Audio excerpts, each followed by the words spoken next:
This is one of the most unique places you can eat a delicious steak in the entire world. There's a new steakhouse located in the main concourse of New York's Grand Central Terminal, with deli-style sushi, a New York strip inspired by a New York giant, and possibly the fanciest egg cream in the city. Today, we're trying Palladino's.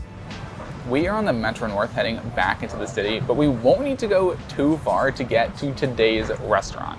For whatever reason, places like this really interest us. Places where you can get an incredible meal, but also immerse yourself in something super unique, like a breathtaking view, or in this case, an iconic landmark. The trouble is, most places like this end up being tourist traps because they know that they're going to get customers regardless of whether or not the food is any good. Is Palladino's the kind of place where you just go once to tell people that you've got a tomahawk in Grand Central Station, or is it the kind of place that attracts locals and out-of-towners come every time they visit the city?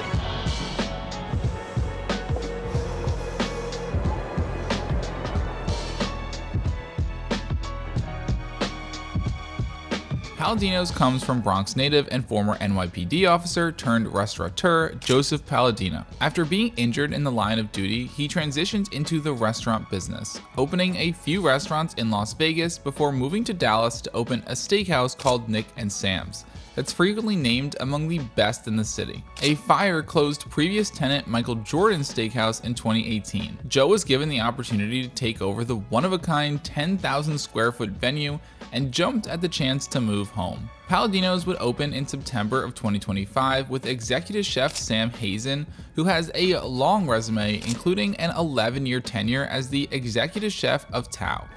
We're here for lunch, and the lunch menu is a little bit more limited than the dinner menu, but they pretty much have all the things that we wanted to try. Probably the most interesting section is this sushi section. They have a steak and egg roll and a deli roll that comes with pastrami, sauerkraut, rye, pickles, and wasabi mustard. So that's too crazy not to try. As far as steaks go, they have pretty much all the steaks from the dinner menu except for one, the Michael Strahan, which is a 22.5-ounce New York strip in reference to his record 22.5 sack season with the Giants. Apparently the chef Sam is really good friends with Michael Strahan, hence the homage to him on the menu. Also, one thing that's interesting for lunch is they have hand-carved New York deli meats. So they have a corned beef pastrami and a dirty water hot dog.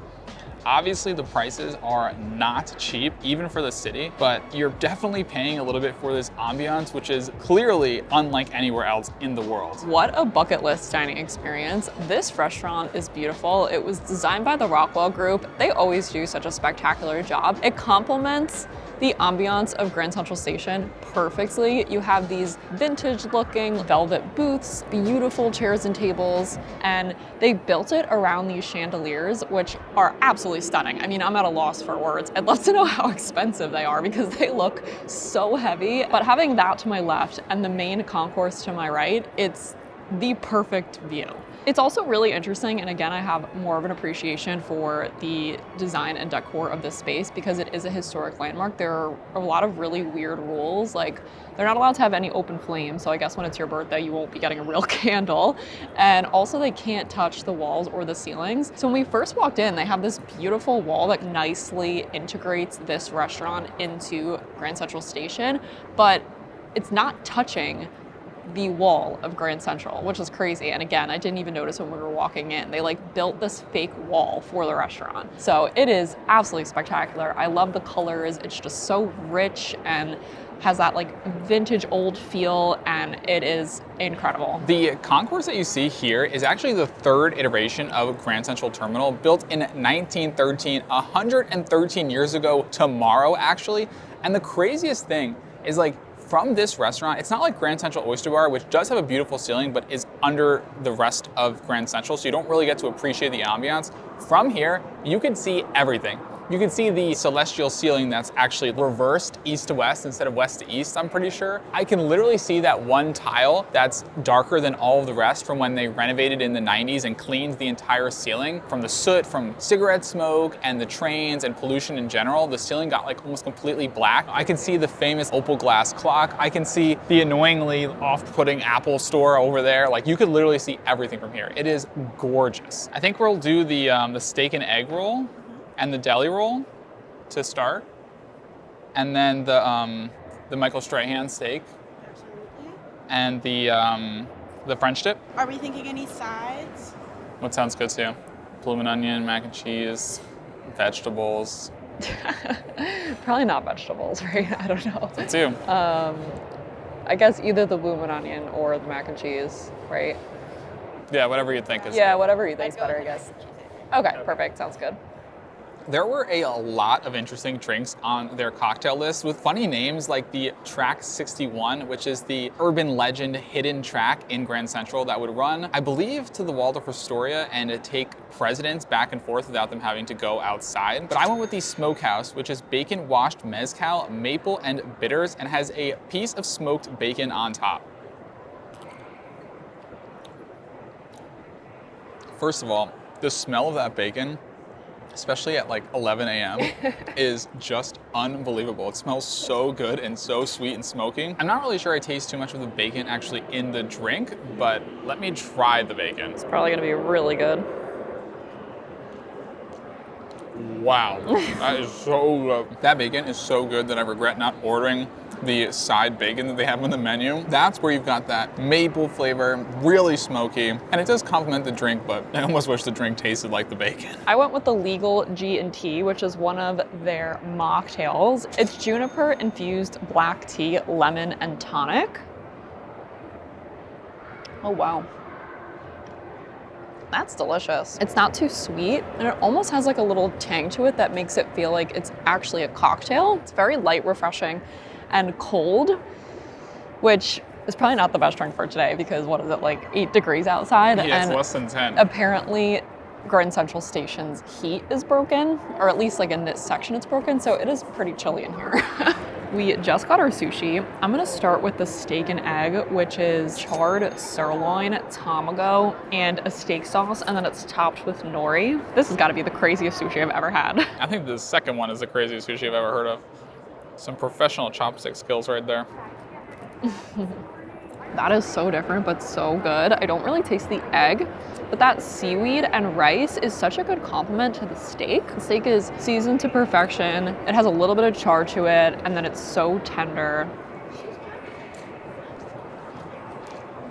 It's rich, it's savory, it mostly just tastes like the steak. I don't really taste any of that egg either. And the steak sauce has that kind of familiar steak sauce flavor, but there's almost not enough of it to really get too much of that steak sauce. I do think that this will pair pretty well with the soy. It's different, but not as different as I was expecting it to be. This one, on the other hand, is extremely unique. This is the Deli Roll that comes with pastrami, sauerkraut, rye, pickles, and wasabi mustard. Even just looking at it, it looks like nothing I've ever seen before. And it has like chips on top to give it that little bit of a crunch. It's so crazy looking. Whoa. Good.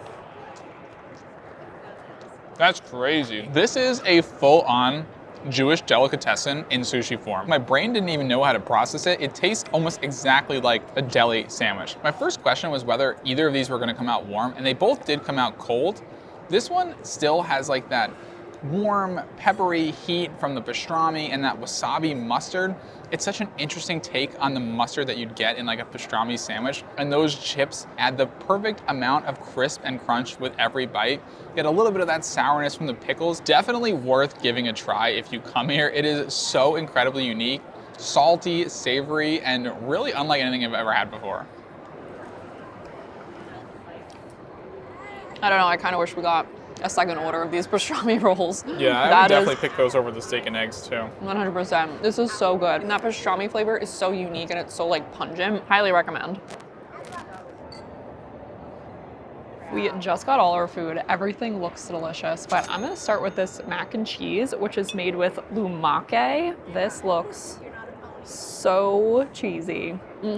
To be honest, it doesn't look like lumake, it just looks like noodles, but it's so rich and creamy. That layer of cheese on top is so nice. It adds a little bit of crunch. The noodles are cooked perfectly. Yeah, I don't know what kind of pasta this is, but we just had lumake at Ruby Rosa and it didn't look anything like this. So let's give it a try. It really has that homemade mac and cheese flavor. I do kind of wish it had like breadcrumbs or something on top. And obviously for $19, it's definitely a very small portion, but it is really tasty. This is the French dip, which looks amazing. It is fully stuffed with meat. It has blue cheese and horseradish, and it comes with potato roasty. Really drench it in that jus. Do the Fort Charles, what was it, 4-second rule? I think it's 5 Mississippi or something. That was probably long enough. That was a lot. Wow. Also, he said that this is the same exact prime rib that they use for the prime rib trolley at the dinner service. Wow, I gotta clean up first, but that beef is crazy tender. You kind of taste that blue cheese. It has like a funky flavor. The meat is so tender, and the bread to meat ratio is also perfect. And that jus, it's very different. Like it's almost thicker, richer, kind of tastes like a demi-glaze or has like a wine base. This definitely feels like an elevated high-end French dip. This is one of the craziest French dips I've ever seen. It really looks more like a steak sandwich than a French dip. I know a steak sandwich and a French dip are very close anyway, but this looks more, I mean, it's like slices of steak. Wow, that was a good bite. It really is more like a steak sandwich with a jus than like a French dip. The beef is so juicy, and that bread is crispy but really soaks up all that au jus. The blue cheese is such an interesting addition. It really adds like a sharp funkiness that cuts through all of that richness. I can really see why most restaurants will make their French dip with really finely chopped prime rib, because that way everything is so tender, but this meat is just so tender on its own. I guess I'll try one of these potato roasties. Pretty sure these are pretty similar to like a latke. They look like a little hash brown kind of.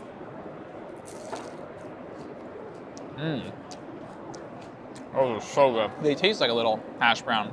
They're really crispy, nice and salty, and very strong potato flavor. I mean, you can't go wrong. This is the Michael Strahan, which is a 22.5 ounce bone-in New York strip. It just looks like it is cooked to perfection. Oh wow, that is so tender. It has a little bit of funk.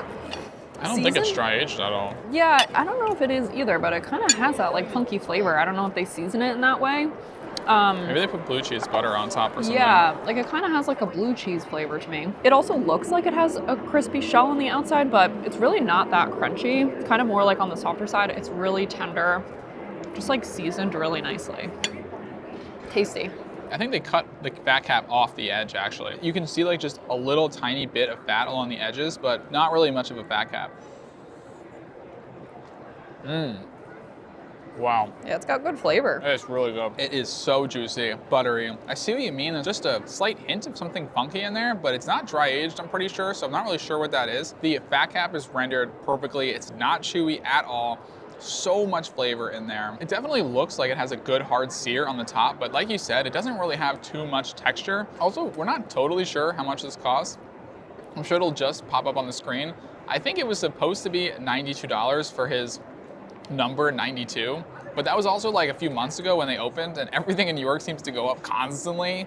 So I'm not sure how long they'll be able to keep that price, but it'll be interesting when we get the check how much it ends up costing.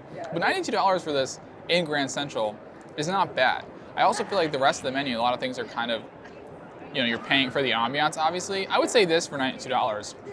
It's pretty standard for the city. Yeah, I think it's a pretty good price. So It'd be funny if it stays $92 though, just because forever. that's his number. Like the Costco hot dog or yeah. like an Arizona iced tea. It's just like 92 forever. Forever. Yeah, that would be sick. I mean, if they could do that, come back here in 50 years, it'd be like the best deal ever. We almost forgot about these complimentary sauces. The top one is a steak sauce, the middle is a chimichurri, and the bottom is a peppercorn sauce. Mind if I just dip it right in? I guess this is a little rude, but here we go. Oh, seems almost like ketchup to me. Has a little bit of a barbecue sauce flavor. Has some smokiness to it. It's good. Okay, time for the chimichurri. Ooh, refreshing, lemony. Get that really strong herbal flavor, some basil, maybe some cilantro. That's really good, but I think I'd prefer the first one, especially on a cold day like today. Time for this peppercorn. Ooh, that's good. That's definitely my favorite.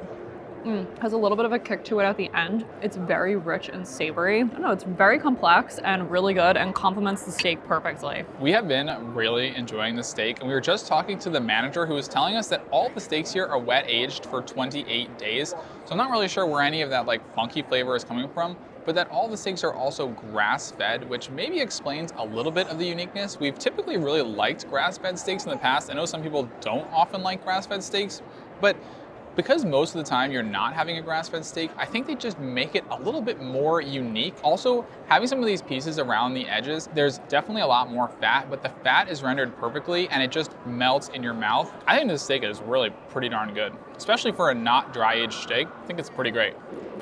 Wow. Yummy. I feel like we ordered a lot of food and we did pretty good. Yeah, we did pretty good. We just ordered dessert. We were very tempted by the banana pudding, but I think we might sneak downstairs after we're done and get a banana pudding from Magnolia Bakery for like less than half the price. We had to order a tea and coffee because it is pretty darn chilly in here. They said the air conditioning might not be air conditioning. They definitely don't need air conditioning. We don't need air conditioning. They said the heat might not be fixed for a few more months. So I don't know, maybe come on a little bit of a warmer day than it is today. I know that sounds ridiculous because we're inside, but it is pretty darn cold. Anyways, we ordered an egg cream. We're gonna try to redeem ourselves for a few weeks ago, and theirs looks amazing. But the service has been outstanding, and all of the food was really good. Obviously, you cannot beat this atmosphere, so pretty amazing so far. Wow, that looks so good. We just got our dessert, but I had to start with this ice cream sundae that our waitress gave us on the house. So sweet. She poured hot fudge on top. It also comes with a caramel sauce, and I sprinkled some of these rainbow sprinkles on there. In addition to the sprinkles, they also have peanut brittle, fouilletine, and cherries. This looks so rich, and I'm glad I put on my jacket because I was getting a little too chilly, and I'm sure this is not gonna help. That is some of the darkest chocolate color wow. I've ever seen. That is really good, but it's really not that rich. I think because it's more like frozen yogurt, so it's a little icier, but that chocolate flavor is insane. We had a sundae similar to this at Danielle Boulud's Steakhouse, and it kind of arrived to the table already melted. But what I think this one has going for it is it's so darn cold in here. I'm gonna pour some of this fouilletine on top. These are like little crispy crepes. Oh yeah, that's gonna be good. Oh, that's so good. It's really good. The chocolate is really rich. It kind of reminds me of those like ballpark ice creams you'd get in a helmet at like Citi Field or something. These things are always so good, but so expensive that it's like, I don't know, do I really want to spend, I don't even know how much this one was, like $20 on an ice cream sundae? I'm not sure. Like, on the house, everything is better when it's free. Yeah. But it's pretty good.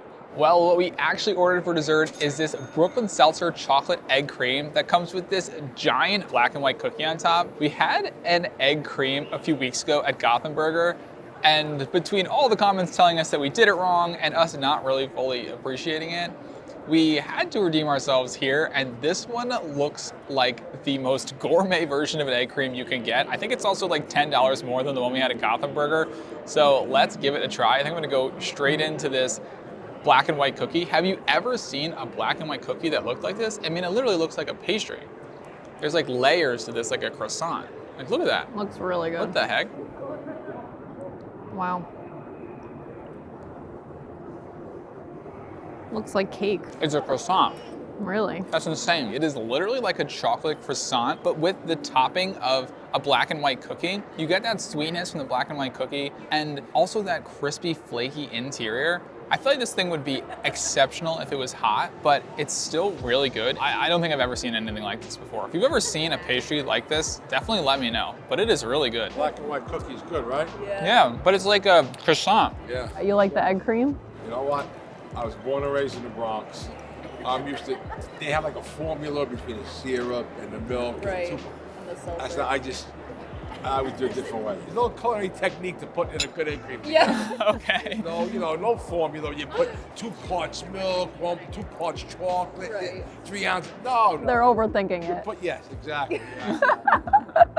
Last one we had was probably more like your traditional, like Probably. throw things in there and try it. Wow. This to me kind of tastes like what I thought the other one was going to taste like. It's like a bubbly chocolate milk. It's so chocolatey, it's so rich. I guess we're just, we're too bougie. We're too bougie for the typical egg cream. I mean, it's kind of embarrassing, to be honest. He said that this one was a little bit like too pretentious for him, but I don't know, I really like this one, so I don't know what that says about us, but this is probably crazy to say, but I think I like the vanilla side more. Wow. It's like a vanilla bean flavor.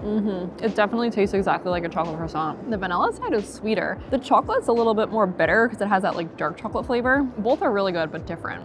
All right, let's try this egg cream. Oh, wow.